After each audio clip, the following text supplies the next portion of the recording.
Here's a number that should terrify you. According to the Federal Reserve, Americans in their late 70s have 86% of their net worth tied up in their homes. 86%. That's not wealth, that's a trap with nice curtains. I'm gonna say something that might make you close this video. Your paid-off house isn't making you rich. It might actually be making you poor. I'm Eli Pennywise, and I've been navigating the retirement maze since before Excel had spell check. Stick around. The math I'm about to show you changes everything. Today we're covering the illiquidity trap most retirees fall into, the true cost of a paid-off home. Spoiler alert, it's not free, and the one decision that could unlock a six-figure retirement upgrade. But first, welcome to 50 cents of advice. Dropping dimes of wisdom, 1 50 cent at a time. Here's the paradox nobody talks about.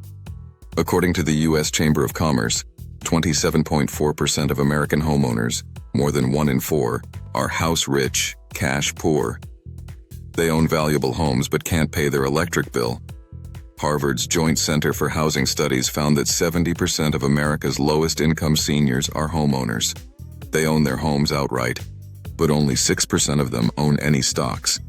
They have wealth on paper, but you can't buy groceries with a bedroom. The National Council on Aging reports median home equity for seniors hit $250,000 in 2024. Sounds great, right? Here's the catch. According to research from Longbridge Financial and Harvard, more than half of HELOC applications by seniors get denied. Not because of bad credit, because when your only income is Social Security, averaging just $1,872 per month, banks won't lend to you. Now your buddy at the golf course will tell you, just get a reverse mortgage. Here's what he won't tell you. The Urban Institute found that fewer than 6% of seniors actually use them. Why? The upfront costs are massive, and you'll typically access only 40 to 75% of your home's value. Meanwhile, Harvard's latest report found that 11.2 million older adults spent more than 30% of their income on housing.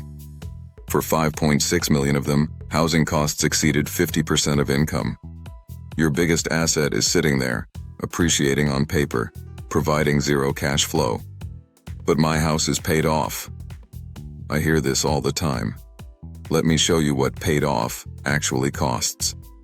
According to 2024 census data analyzed by the National Association of Home Builders, the average American homeowner paid $4,271 in property taxes last year.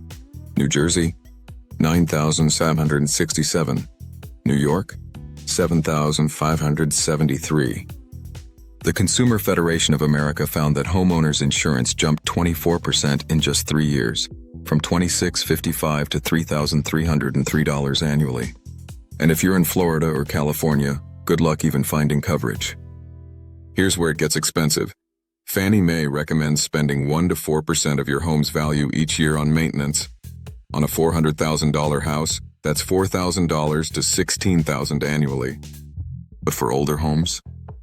According to HomeKeep's analysis, homes built before 1960 cost 8% of the home's value each year in maintenance.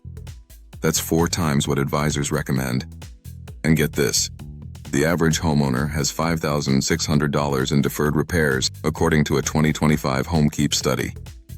Research from facility management firms shows that deferred repairs cost 4 times more in direct expenses, up to 15 times when you factor in indirect damage. That $200 roof patch, it becomes a $20,000 roof replacement.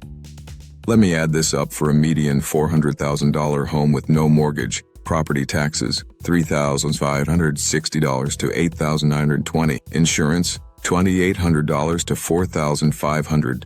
Utilities, $4,000 to $6,000. Maintenance, $4,000 to $16,000. Total, $16,000 to $35,000 per year.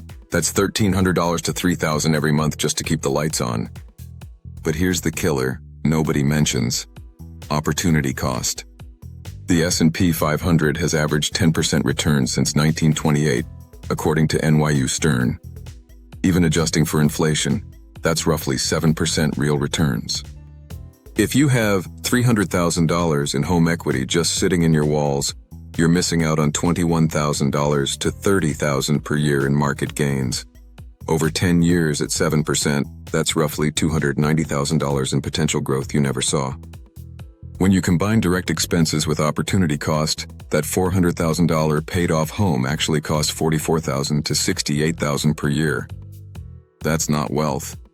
That's a very expensive place to sleep. Here's what financial advisors won't tell you. What happens when your forever home becomes your prison? Go walk into your formal dining room right now. When was the last time you actually ate a meal there? If it's been more than a year, you're paying property taxes and heating bills for a museum, not a home. According to a YouGov survey, 51% of Americans have at least one unoccupied bedroom. The U.S. now has 32 million excess bedrooms. John Burns Real Estate found that retirees own 18 million homes with empty bedrooms they're not using. That extra 1,000 square feet you're not using? It costs $1,000 more annually in maintenance alone, plus higher heating, cooling, and property taxes. But here's the real cost. The Federal Highway Administration reports that over 75% of older adults live in suburbs where cars are the only option. Research shows that when older adults stop driving, their risk of depression nearly doubles. The CDC reports social isolation increases dementia risk by 50%. That empty 3,000 square foot house isn't keeping you safe. It might be slowly killing you. All right, here's where it gets interesting. According to Vanguard Research, the typical migrating retiree extracts approximately $100,000 in home equity by relocating. That's almost half of what the median retiree has saved in their 401k. The differences are dramatic. New Jersey property taxes on a $400,000 home, $8,920 per year. South Carolina, $2,040. That's $6,880 in your pocket every single year. A Hawaii home averages $834,000. Oklahoma, $217,000, nearly a 4x difference. And here's the tax advantage most people forget. Under IRS Section 121, you can exclude up to $250,000 in capital gains, or $500,000 if married, from taxes when selling your primary residence. That's tax-free money. Vanguard modeled a scenario where a Boston homeowner who bought for $170,000, now worth $500,000, could own property outright in Florida and unlock $200,000 in equity. That $200,000 invested at 6%? That's $12,000 in income per year. Every year. For life. Here's something that might shock you. According to Point to Homes, seniors added 2.4 million renters in the last decade, a 30% increase. That makes Americans 65 plus the fastest growing segment of the rental market. Why? The Fed's 2024 report found that 46% of renters found renting actually cheaper than owning. The median mortgage payment today is $2,124 versus $1,422 for rent. That's $700 less per month. Harvard's Jennifer Malinsky put it this way: renting often offers more amenities, less maintenance, more accessibility. Think about it. When the water heater breaks at 2 a.m., you call the landlord. When you own, you call a plumber and write a check. That $400,000 in home equity invested at just 4% produces $16,000 annually, potentially covering most of your rent while preserving principal. I'm not saying renting is perfect. Rents have risen faster than wages. But the question is, what's the total cost of ownership versus the freedom of renting? Here's what you need to do this week. Run a net cost of housing audit. Step 1. Calculate your true housing cost. Add up property taxes, insurance, utilities, maintenance reserves, HOA fees.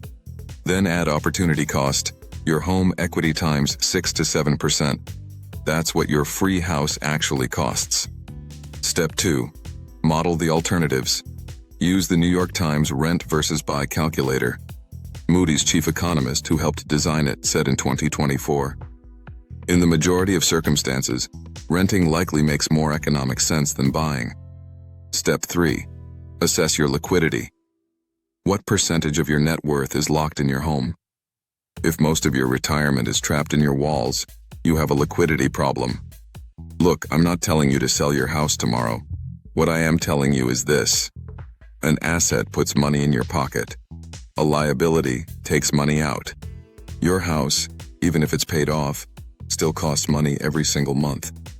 According to the Federal Reserve, when your entire financial future depends on someone wanting to buy your house at the right price at the right time, that's not security. That's hope with a white picket fence. Run the numbers. Model the alternatives. Make the decision that's right for your life. If this changed how you think about your home, hit subscribe.